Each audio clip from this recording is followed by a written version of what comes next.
లేరు, ఇప్పుడు కూడా లేరు. కరెక్ట్, అని వాస్తవమే కదా. ఇంకా వేరే అంశాలు అంటే నేను చదవలేదు వాళ్ళు లేక చదవకుండా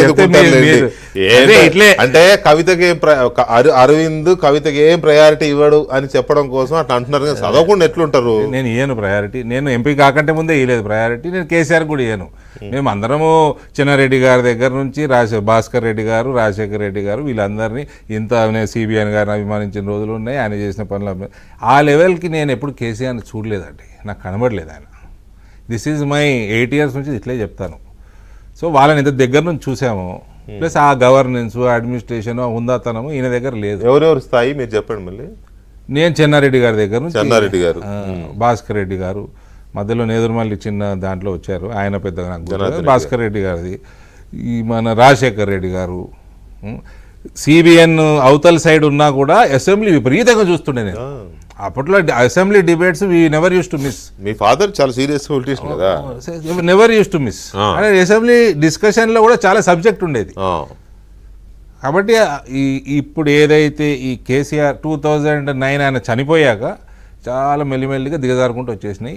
ఇక కేసీఆర్ టైంలోనైతే అసలు అసెంబ్లీకి విలువ లేదు, ఎమ్మెల్యేకి విలువ లేదు. అసలు ఒక ఎంటైర్ రాజకీయాన్ని ఒక పతనానికి తీసుకొచ్చాడు, మారల్స్ని. ఓకే, ఇప్పుడు పాయింట్ ఏంటంటే అందరూ మాట్లాడుతున్నది, మీ వాళ్ళు కూడా మాట్లాడారు, మీ ఎంపీలు కూడా మాట్లాడారు, అరుణ గారు ఇట్లాంటి వాళ్ళు చాలామంది మాట్లాడారు.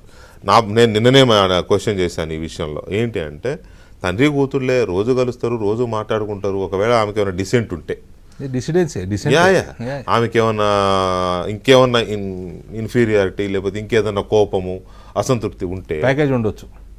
ఆమె డైరెక్ట్ అడగవచ్చు, ఏంది ప్యాకేజ్, ఇది sorry inferiority, insecurity, whatever, plus dissent, dissidence, whatever, ఏదో బెదిరింపు ఏదున్నా, ఏంది డాడీ ఇట్లా ఎందుకు జరుగుతుంది, మరి నేను కూడా కష్టపడా కదా, నేను కూడా జైలు, అవన్నీ ఇంట్లో మాట్లాడేసి ఉంటారు. ఆ స్థాయి అయిపోయినాకనే ఇది వస్తుంది. ఎందుకంటే ఈ లేఖ అనేది ఇప్పుడు మొత్తం టీఆర్ఎస్ పార్టీని రోడ్డు నేసిన పరిస్థితే కదా. ఆ క్యాడర్ మొత్తం. అయితే మీరు అడుగుతుంది ఏంటంటే డైరెక్ట్గా మాట్లాడుకోవచ్చు కదా, ఇంట్లో మాట్లాడుకోవచ్చు కదా. ఆ స్థాయి అయిపోయి ఉంటుందండి. ఆ స్థాయి అయిపోయి ఏది వర్కౌట్ అవ్వట్లేదు. అంటే నాకు తెలిసిన విషయం చెప్తాను. కేసీఆర్ ఈవిడని డిసోన్ చేసేసారు. ఏమైనా చేసుకొని పూర్తిగా పక్కన పెట్టేశారు. పక్కన పెట్టి ఈయన ఏమైనా చేసుకొని వదిలేసేయి అని చెప్పినట్టు నాకు తెలుసు. సో అంటే ఇప్పుడు ఒకవేళ ఏమైనా స్టెప్ తీసుకుంటే పెద్దగా జరిగే డ్యామేజ్ కూడా ఏముండదని ఒక కంక్లూజన్కి వచ్చిన తర్వాతనే ఏమైనా పక్కన పెట్టారనుకోవచ్చా?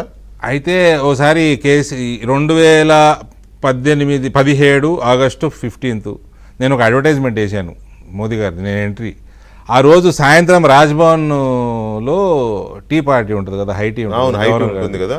మా నాన్నగారు అప్పటికే టీఆర్ఎస్లో రాజ్యసభలో అందరు కలిశారు. కేసీఆర్ పోయి మా నాన్నగారు అన్నారంట, మా నాన్నగారు ఇంటర్వ్యూలో చెప్పారు మీ మాట, మావాడు ఏదో బీజేపీ అంటున్నాడు, కొంచెం మా కేటీఆర్ చెప్పి మాట్లాడమనండి, కామన్ ఫ్రెండ్స్ ఉంటారు, జర మాట్లాడితే ఆగుతాడేమో, నాకు ఇష్టం లేదు మిమ్మల్ని ఆపడానికి కేటీఆర్ అంటే. ఇక చూడండి, ఈయన పీసీసీ ప్రెసిడెంట్, ఆయన కొడుకు బీజేపీలోకి పోతే ఏదో అవుతుందంట అని చులకలు చేసి మాట్లాడాడంట. బయటకు వచ్చేసి పిచ్చోడే అయిపోయింది కేసీఆర్. చెప్తుంటే 2 సార్లు 3 సార్లు చెప్పాడంట మా ఫాదర్.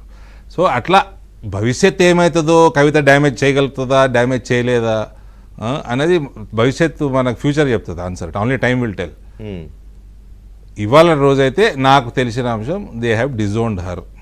అది ఓకే, అది నేను వచ్చి ఏమవుతుంది అన్నోడు, నేను వచ్చి ఏమవుతుంది, ఏమైంది, ఏమవుతుంది, ఏం కాబోతుంది అంటే ఇవన్నీ ఏమైందో మనకు తెలుసు.